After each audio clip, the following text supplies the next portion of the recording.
Every god and every goddess wishes to be worshipped. Which of us doesn't want to be adored, to be loved, to be valued, to have prayers and poems poured out to us, gifts made to us? But many a god and goddess gets used to being ignored. Aphrodite is not one of those who get used to it. For when Aphrodite is ignored, her displeasure, her vengeance, is perhaps more marked in the harm it does to the souls who reject her than is the displeasure of many a deity in such a position.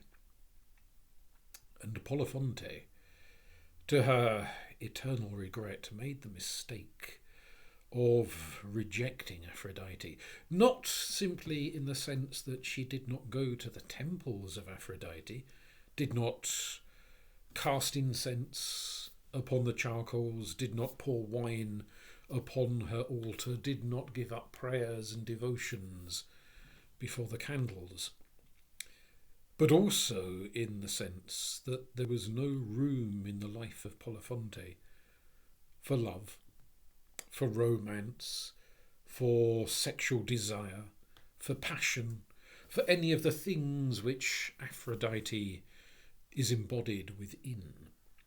For Polyphonte, her only passion was the hunt, to run with the other virginal maidens of Artemis, to leap and twist and dance through the forests beneath the moonlight, racing and hunting and exploring, for her the life of the devout virgin, which is good and all to the power of Artemis, but makes no room, no corner, no, not even a little allowance for the passions of Aphrodite. And so Aphrodite, who had waited and waited and waited with uncharacteristic patience for Polyphonte to make obeisance before her altar, finally one full moon snapped, lost patience with the princess, for Polyphonte was of royal blood, and sent a curse down upon her. She who would not open her heart to a warm and loving embrace with another human being, who would not live as a fully rounded woman, should be visited not by the gift of joyful love, but by the curse of warped and twisted love, of a desire turned savage. And what could be more savage than the desire she felt for the huge hairy creature she encountered in that moonlit glade? Not some strapping lumberjack, as you may possibly be thinking, but a beast of the forest, a bear, one of the sacred beasts of Artemis herself, huge and lumbering and fanged and furred, and whilst it may be terribly 21st century and modern to talk about feeling safer in the woods with a bear, very few people would do it in reality. But the curse of Aphrodite was a two-way street. Not only did Polyphonte suddenly find her heart full of the most unnatural yearnings for this beast, but the beast in question reciprocated the yearnings for this strange and largely hairless creature, something it would normally have regarded as dinner rather than as desire. And the two of them, well, let us draw a veil over what the two of them did in that moonlit glade. Something quite unnatural and logistically very difficult. But the deed was done, and the bear lumbered upon his way, and Polyphonte lay there, battered and bruised and scratched and with injuries in places that we dare not think about. And further, worse perhaps for her,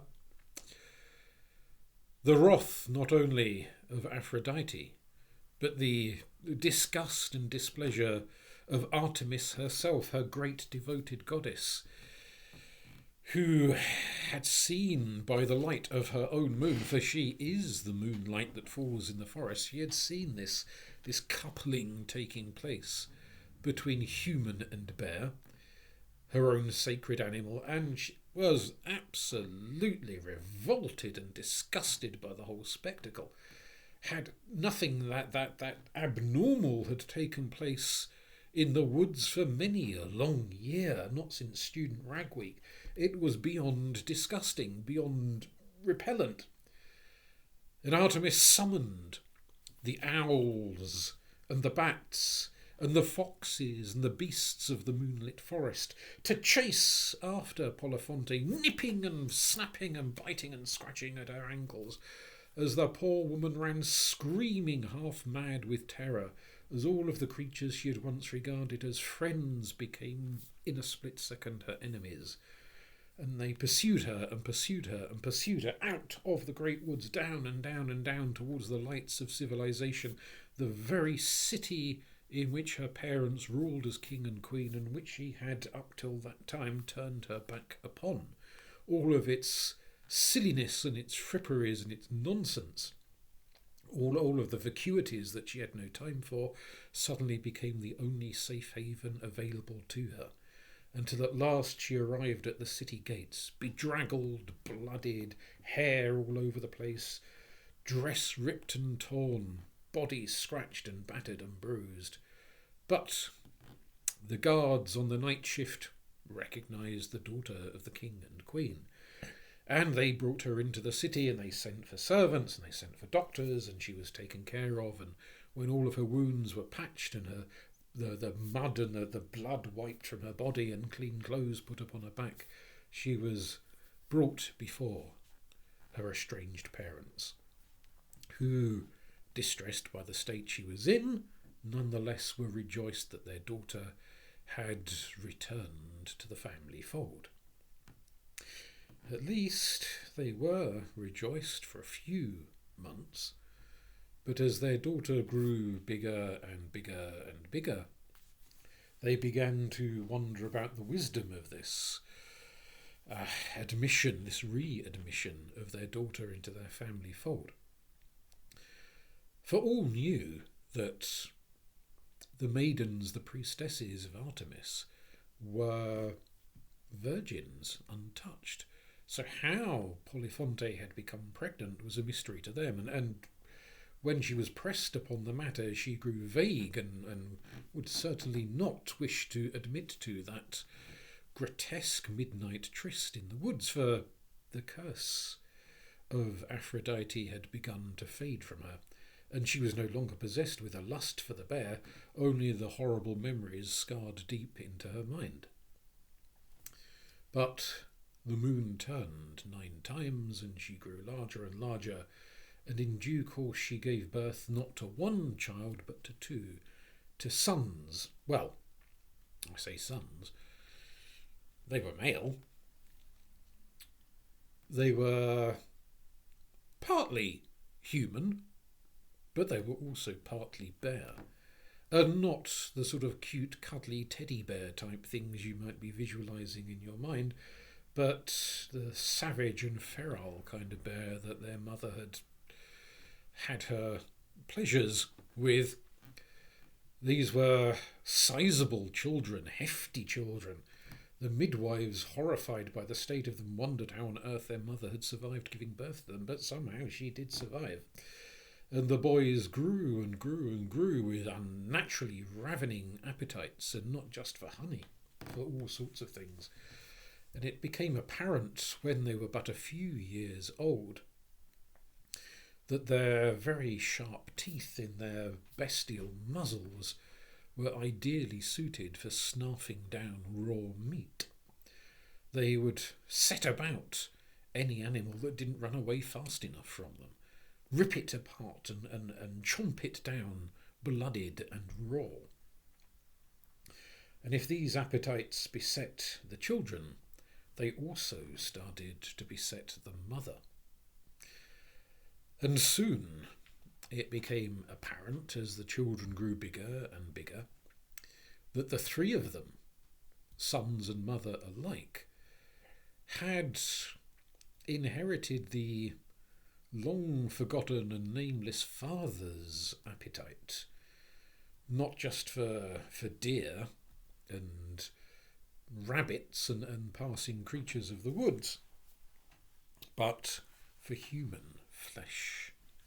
Rumours began to circulate the court that when the two boys, Agrius and Aureus, would go a-wandering in the woods, coming back with big smiles upon their faces and stains upon their tunics,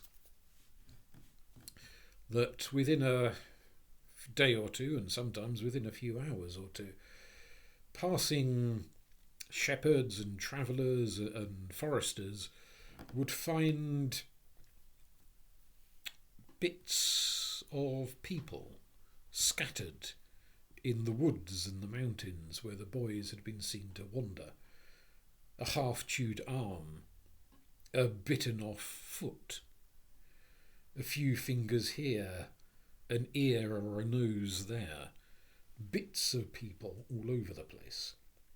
And sometimes Polyphonte would go on a picnic with her sons, but it was noticeable to the servants, if not necessarily to her royal mother and father, that when Polyphonte took her boys on a picnic, she didn't take a basket with her, for she had no need of the food prepared in the palace kitchens. The three of them found their own food in the woods. Well, if nothing else, the numbers of homeless people certainly reduced in that part of Greece, as did the number of travellers and anybody else who was unwise enough to stray out alone. Well, there are many things that upset Zeus, just as there are many things that upset Aphrodite and Artemis. But one of the things that upset Zeus is when people fail to show the proper venia, the proper hospitality towards travellers. It's one thing to be harsh and brutal to your own next-door neighbours, but being harsh and brutal to wandering travellers, and there is little more harsh and brutal than eating them, let's face it, that's about as harsh as it gets. Well, that just crosses the line for Zeus. And in his anger at the two boys, who were now 6'7" if they were an inch, and built like wardrobes on legs and covered in more hair than any human has got a right to be covered in, with claws and with fangs. And their mother, who, whilst she looked quite human, nonetheless had animalistic appetites. They had been violating the laws of hospitality, to the point where Zeus, even though the three of them were very distantly related to Ares, the god of war, found it harder and harder to forgive them for their savagery, for their brutality. And he sent Hermes down to earth to investigate what they were up to and deal with them severely. And Hermes flew with his winged sandals to earth. And there he disguised himself as a bird perched in a tree in the woods. And he watched the mother and her two big, strapping teenage sons off into the woods for a picnic. And it was not the kind of picnic that Yogi Bear or Boo Boo would want to take part in, for they sat and they waited in the shadows beneath a tree. And when some passing merchant with a backpack upon his shoulders came wandering by, whistling to himself, enjoying the sun and feeling contented with life, the three of them leapt out, roaring and raging. The two boys grabbed the merchant, one grabbing him around the neck, the other grabbing him around the legs, and they pulled and they pulled and they pulled, until the poor man, screaming and howling and hollering, came apart. And then Hermes watched in absolute horror as the three of them, sons and mother alike, fell upon all fours, biting and chewing and gulping and slurping and slobbering, wiping the gizzards from their chops. Oh, it was beyond repellent. And Hermes came down, shifting and turning from the shape of a bird into his own divine wrathful shape. Now any mere mortal gazing upon a god in his or her true form would have been incinerated on the spot, but of course, as I said, Polyphonte and her two sons were distantly related to Ares, so they had enough divine presence within them that they could look upon another divine without being incinerated in the instant. But they quaked, they quivered, they howled, they hollered, even the two sons who were infamous in the city for never attending temple, for never making offerings to any of the gods, for laughing uproariously and scoffing at anyone who even dared suggest religious observance, for they were devout atheists in the old Greek sense. Not that they didn't believe in gods, they were descended from one after all, but they saw no need for gods in their lives. They considered the gods to be irrelevant. At least until Hermes turned up, roaring and thundering, ready to visit a terrible punishment on them. He drew from his belt a huge flaming sword, lifted it high above his head and prepared to slice off the hands and feet of all of them, that they should go about on stumps rather than have hands as humans have them and feet as humans have them. When another voice echoed across the glade, in which the three bear-like figures covered in blood and guts and gore of their victim lay quaking upon the ground, and there stood another god. There stood Ares himself, the great warrior, fiery and flaming. He did not go to battle, at least not a battle of fists or of swords, with Hermes, but, as perhaps befits the god of language, he met Hermes with words and sued for a lesser punishment, that whatever brutalities, whatever horrors these three had brought into the world, they were, Ares argued, not wholly responsible for the madness, for the curse that ran through their blood and sent them into such strange excesses, and that to be hacked apart in the way that Hermes planned, slicing off hands and feet, reducing them to twitching stump-like entities who would undoubtedly bleed out upon the earth without any intervention to cauterize the stumps, was a punishment too far. Was there nothing else that Hermes would be prepared to do to punish these dreadful threesome? Well,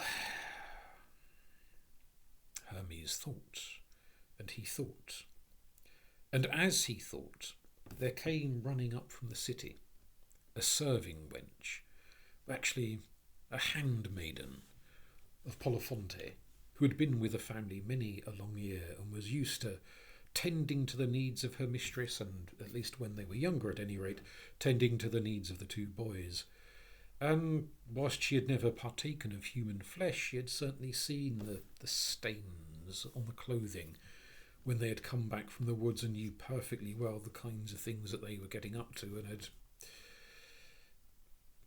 been complicit in hiding the evidence and enabling the horrors to go on and on and on. And this poor and possibly somewhat simple-minded serving woman, this attendant, had come bringing a message from the king and the queen, but seeing her mistress and the mistress's two sons quaking on the floor and the bloodied remains of the merchant, and the two gods, and the woman knelt upon the ground, her hands over her face, for she had caught just enough of the blinding light of the gods to realise She was in holy presence and dare not look directly upon it, for she had no holy blood within her. Hermes made his decision.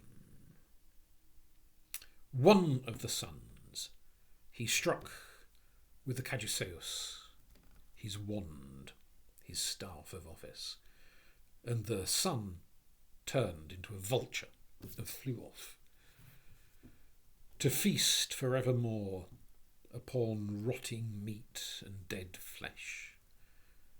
The other son he struck with his caduceus, and the boy turned into a great glowering eagle owl and flew off, to feast upon flesh, and to be a bird of ill omen to all who saw it. The mother, begging and pleading for mercy, was given none.